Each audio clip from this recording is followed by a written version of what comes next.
morning and welcome to your favorite breakfast show, that is Smell the Coffee. You are joined by your favorite girlies, Aina Raisa Kwayo and Glenora Shipura. How are you doing, girl? I'm doing great. So the BET Awards have announced their nominees, and guess who is nominated? Who is nominated? I don't know if you know them, TNX. You know TNX? like they're DJs, like they do what Uncle Waffle does. Oh, they are also South African. I wanted to ask if they're South African. Yes, Okay, but they are a duo. So they are the first, black African duo to be nominated at the BET in the International Act. I like that. category. I like So- that. And I like that there's more and more artists being recognized on international platforms.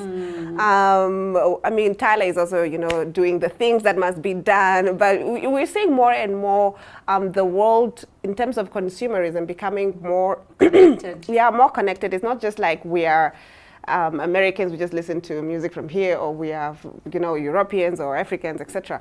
We are becoming more connected, and that's really beautiful to see, to witness. Yeah. And, it means that, there's a spot for us in Hollywood. For me. Burna Boy is also nominated. Burna Boy, I think, is in the category where Drake is. He's nominated like with the heavyweights, Kendrick Lamar. I think they said he's nominated in the hip hop category. He What? doesn't even I do wanted to ask hip-hop, that, but yes. How is he nominated with... I don't know, maybe his new album is hip hop. He has a new song, but that song sounds more reggae-ish. It's like the first Burna Boy that we're introduced to. It's called Sweet Love. I've but loved it's like that. reggae, Afrobeat. It has like a different sound to it. I actually want to... Yeah. I've not really been... listening to anything that's latest or whatever. I've just been in my own little bubble. I think now that I'm back in school, I've just spent a lot of time just studying if I'm not at work. Do you get what I'm saying? So I've just been in my own little bubble, but I wanted to make like effort to just connect again with the world. What's the latest trends? What music are we listening to? Like now you're giving me like, okay, there's a song by Burna Boy, I gotta blast. Well, I don't listen to music. Like, it's just not. It's not your yeah. I just don't care to listen. I listen to music when you're listening to it. I'd listen to it in a cab. I would know what songs are trending because maybe I'm on social media a lot, but I'm not the type to act. If I'm sweeping, I'm listening to music. I'm going to the shop, I'm listening to music. That sounds so holistic. You know what I'm I saying? don't do that. So you can listen to your own voice because we most of the time, like let's say you're cleaning, you're cooking, you are listening to music or listening to something. I Like you don't a have lot of silence. I am in silence most of my time. And that is such a holistic approach to things. Most of us, we need an external noise because we don't want to hear ourselves. Maybe it might not be the case for everybody, but I know there's always like a need to just have some noise, background noise. And the fact that you just like silence, that's really, No. I'm like into silence. I'm mostly by myself, quiet. I can sit there just with my thoughts. Wow. And wow. oftentimes you see that I'm just quiet. And I appreciate people who can be in silence with me. Like, for example, my siblings, we can be a full house. Like, there can be 10 people and everyone would be quiet. Not on their phones, just quiet.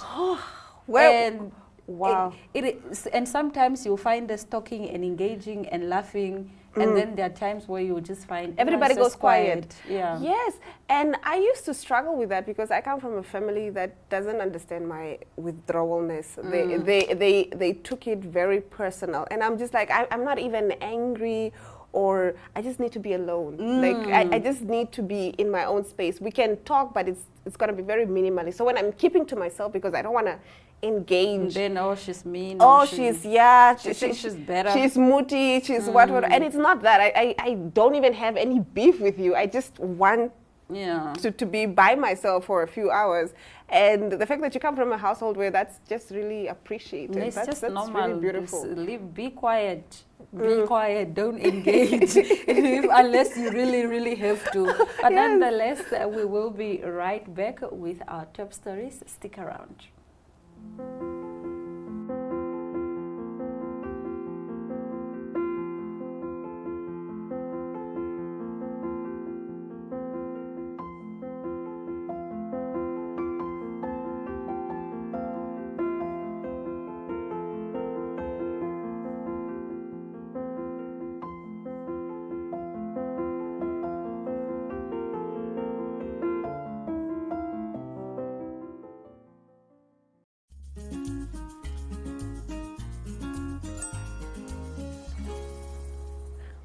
Now, starting us off in our top stories, we are once again visiting ChatGPT. Now, ChatGPT has become more than just a trusty homework helper and to-do list generator. Now it's empowering women to live relationships that should have ended long before. One woman credits her decision to leave her emotionally unavailable boyfriend to ChatGPT, while Katie Moran said that she only has good things to say about her ex as a person. He was not exactly the best romantic partner. And since a therapist is expensive and nearly impossible to book nowadays, she turned to ChatGPT for coping mechanism. While ChatGPT was able to offer Moran some solid advice on how to deal with her relationship woes, she began to realize that she deserved much better than what she was being offered. According to Moran, Chat pointed out that most of her relationship anxieties were not typical bumps in the road couples encounter, and that her boyfriend's absent behavior was a pattern that will only worsen over time. I shouldn't have been putting everything on my shoulders, and that became clear talking to Chat. She said in a TikTok video, I shouldn't have been putting everything on my shoulders, and that definitely became very clear after talking to Chat, and through that, she ended the relationship. I love that. I love that for her. Guys, ChatGPT, it depends on the prompt. Yeah, it depends on the prompt. For sure, there's biases and whatnot, but I understand what she's talking about. There's a therapist. I have a therapist, and I was telling her about a family member of mine, and then she was like, "You're dealing with a narcissist." I was like, "No ways." And she was like, "She can't really diagnose somebody without them being there, but from what I've told her, and the way I'm reacting in terms of like I'm confused and I don't know what is what." And she was like, "I think you're dealing with a narcissist." And I was like, "Not true." So I went to ChatGPT, pasted a conversation between me and this particular person. I didn't say anything much. I just said, look at the relationship dynamics here. Point out who's manipulative or psychologically having some sort of disorder, whether it's narcissism, personality disorders, and so forth. So I pasted it like that. And Chat highlighted everything, like this person is holding this over the other one. This person doesn't hold accountability while the other person said sorry.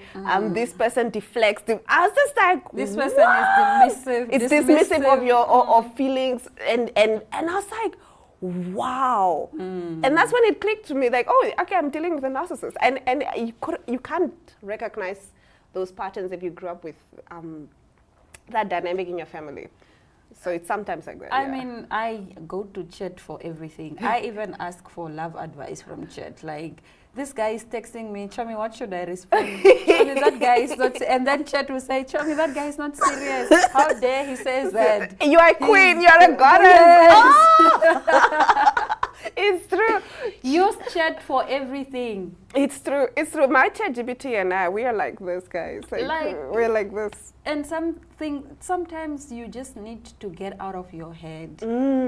And sometimes when we as your friends or family members tell you these things, you think we are hating. So ask AI then. Because you're not going to say AI is hating because Chat can't be jealous of you. Chat doesn't even know you like that. And it will call you out on the stuff. Want anything from you. There's a time that I was congratulating somebody, but I don't think I was fully congratulated. I had like, you know what I mean? And then I said, Chat, I sent this message, and it's like, no, you were not supposed to say that. That last bit, it sounds a little bit whatever. But it depends how your relationship is with the person. I'm like, okay, Chat, I got it.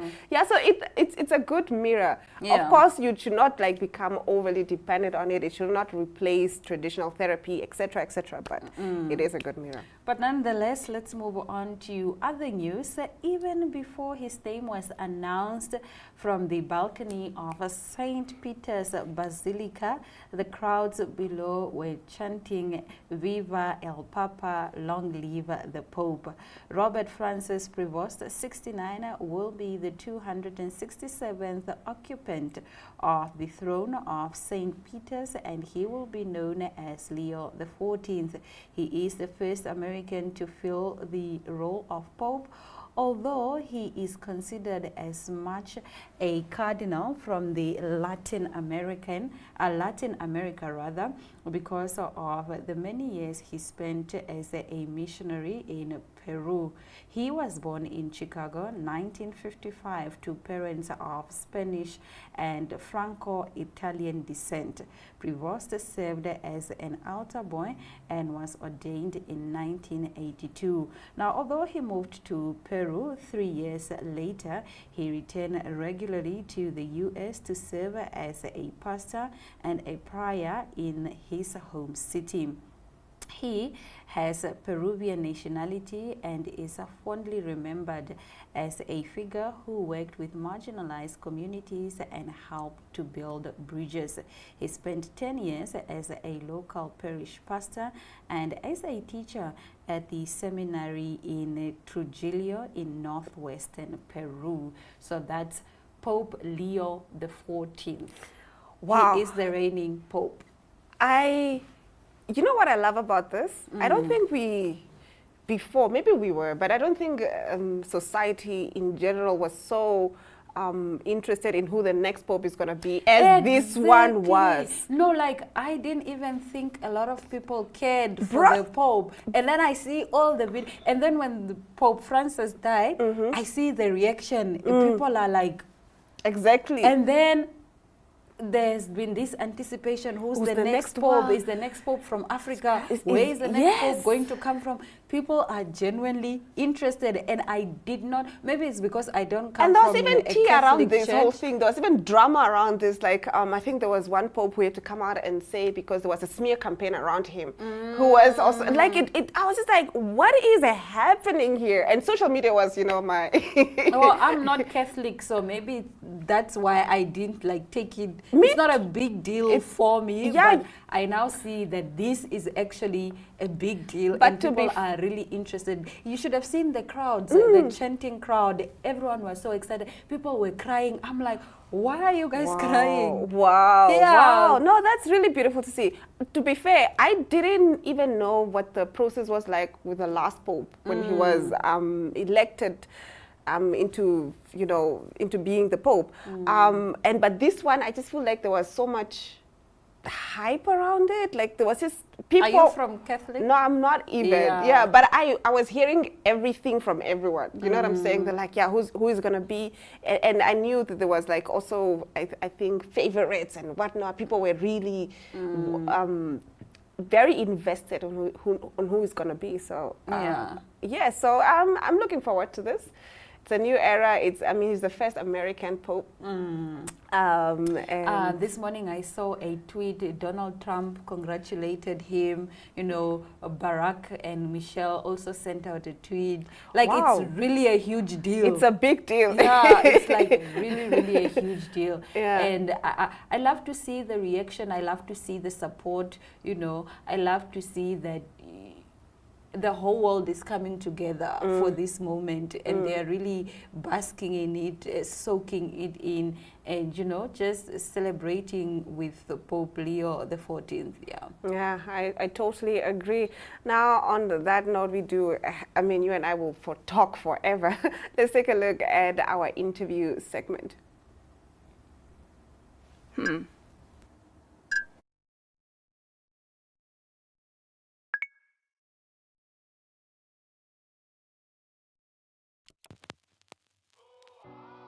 eTicket, your online ticket solution for events and event marketing, bringing you ease of mind and making sure that your event gets out there.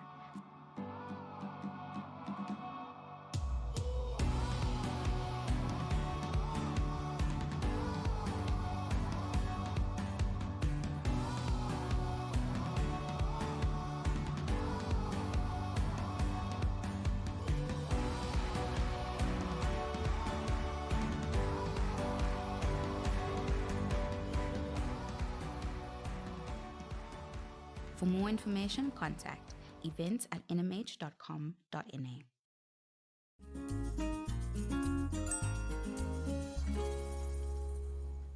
With me in studio today is somebody who is truly inspirational and the brains behind the Dignified Cancer Care Drive. I am joined by Lucia Bopoto, and we are so excited to have her in studio. How are you doing today? I'm good, thanks, Diana. How are you? I'm good. Thank you for joining us. Thank you for having me. All right, so start us off by telling us about the Dignified Cancer Care Drive. Well, it's a drive, it's an initiative that started like less than a month ago, where we collect hygiene items for cervical cancer patients as well as the patients that are in palliative care who are under state care. So a lot of cervical cancer patients have to travel long distances to come and get care at the Central Hospital, because that's the only state center that there is for cancer. So a lot of patients have to travel long distances.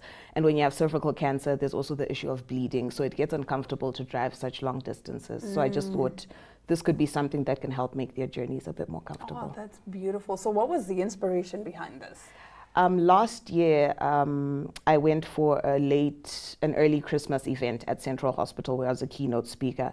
And in conversation with the social workers, they were telling me that, for a lot of women who have cervical cancer, because I took like sanitary wear there, and they told me that the sanitary wear, which is the regular sanitary wear that we use, is quite small, because for a lot of cancer patients who use it, by the time they get in, you can imagine this is the distance from the door of Central Hospital right until the gate. They already need a bathroom break. Oh, no. So now you can imagine if they have to go to Rehoboth, if they have to go to Chumeb and all sorts of places. I see. Yeah. I'm getting goosebumps as you're saying all of this because this is just truly inspirational. So can you share a moment or story that made you realize the need for this initiative?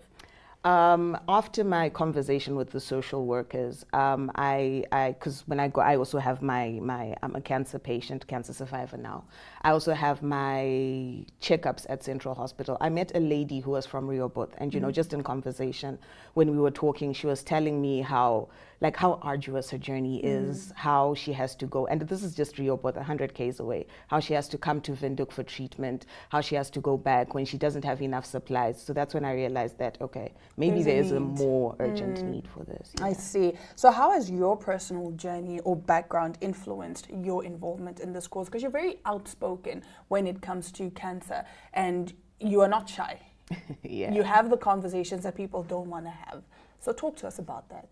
I was thinking about this in the bathroom the other day, and I was like, I may not be a trust fund baby, but I'm a legacy baby. You're a legacy baby, love it. So my dad had cancer, and I think how he handled his journey also just inspired me, because my dad really believes in, nothing should be secretive, because once you keep something secret, you can't help other people out there. So he was quite outspoken about his journey, which also, when I ended up in the same situation, I was able to do the same. I see. So how do you ensure that donations reach the patients who need them the most? What's the criteria? How do you divide the products? Okay, so I am working in connection with I'm working together with the social workers who are at Windhoek Central Hospital.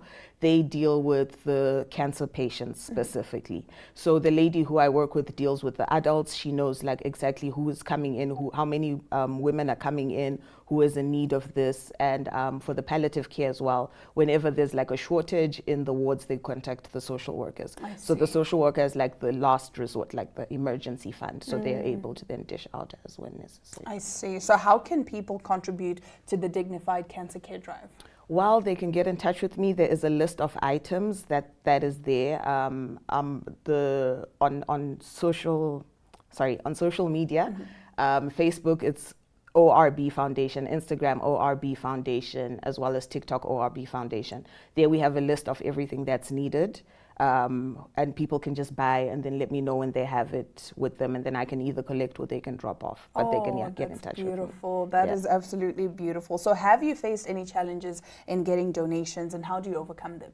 So far, I haven't faced any challenges. I think mostly because it's something that's recently started. It's been logistics so far, just making sure that I get all the packages together. I was supposed to do my first drop off on Friday, but now I'm doing it this afternoon. And it's just, logistics, around logistics. Because right now I'm still a one-man band, so getting everything together is a bit of a nightmare. But, as I'm going, I'm overcoming it. So speaking of, since you said you're a one-man band, if there are people that want to volunteer, again, can they just contact you from the socials? Yes, please. There's many people who want to volunteer. I'm very open to having volunteers as well. Okay. Yeah. And have you seen any heartwarming responses from the community so far? So far, I have gotten so many heartwarming responses. I actually get goosebumps whenever people talk to me about it. From people who work in oncology, they're just emphasizing the need that there is such a big need for this drive from, I haven't spoken to patients directly yet, but mostly from people who work in oncology, from people who are willing to donate, people who've also been affected by cervical cancer. I see. All right. And are there any expansion plans or new elements you'd like to introduce? There are expansion plans. I think the donation drive is a way to get to the more sustainable solution, because, you know, always seeking out donations isn't quite sustainable. So there is a plan. It might be premature to say it now, but there is something that I'm looking at that is more sustainable, that I'm in conversation with the social workers, with the oncology nurses, that we're trying to see if it can be established. I see. And what are you hoping the public takes away from this? That everyone has a part to play. We often think that it's the big organizations that have a part to play, and trust me, they're playing their part as well. It's just that cancer is such a big thing, and there's so many loopholes and so many cracks that it's so easy for certain things to fall in the cracks. So I'm hoping that everyone knows that they have a part to play, even if it's a pack of maternity pads. Those can really help someone. So even $24, $25 can help. So everyone has a part to play, and I'm hoping everyone knows that. I see. That's absolutely beautiful. Any last words that you'd like to say? Do come through. You can follow me on Facebook, Instagram. You can also give me a call. I don't know if I should say my number out. Yeah, you can. It's 081-408-1709. Give me a call, and yeah, let's work together. Let's work together. We can definitely make a difference. And I do have to say, I kept looking at your T-shirt, Dear Cancer. I hope you get cancer and die. That's the message. That's the message. Yeah. That's the overall message. But Lucia, thank you so very much, and we wish you the absolute best with this Dignified Cancer Care Drive. And you are doing amazing and inspirational work. Hopefully, all of us can take a page from your book and donate and make the difference that we need. Okay, thank you so much, Diana. All right, stick around. We'll be right back with more Smell the Coffee.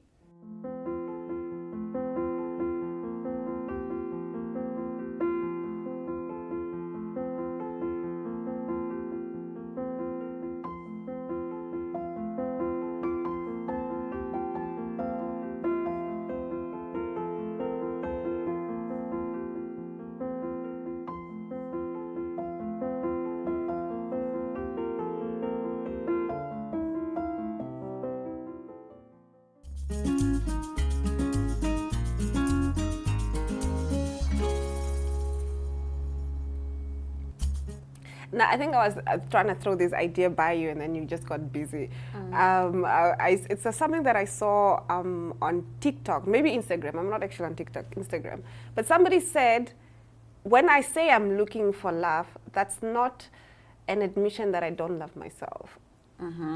Like, why is there But those a two are need so to different. correlate that self-love and the fact that you don't have a relationship means that you don't love yourself, or you know what I'm saying? There's almost like this, or you need to love yourself before you can get into a relationship. Like there's this whole correlation around it. You can't love if you don't love yourself. That I agree with. I don't agree with the fact that you need a relationship to love yourself. Yes, it's different. You need a relationship to love, or you can't want a relationship if you love yourself. Do you get what I'm saying? Like if I love myself, I can't also say, but I actually want to be in a romantic relationship with someone. No, you can. Those two can coexist. You can love yourself and still love somebody else. And also I've seen people who don't love themselves that are in relationships, and it's a hot mess. Like, guys, I'm throwing shade. It's because we're single girls, we're throwing shade. I'm definitely throwing shade, but don't take me seriously. And on that note, we do have to say goodbye. From me, Aina Raiza-Kwayo. Sorry, from me, Aina Raiza-Kwayo. Wow. Take it away, Aina. Take it away, From me, Aina Glenara Raiza-Kwayo. Shipura and Aina Raiza-Kwayo. Until next time.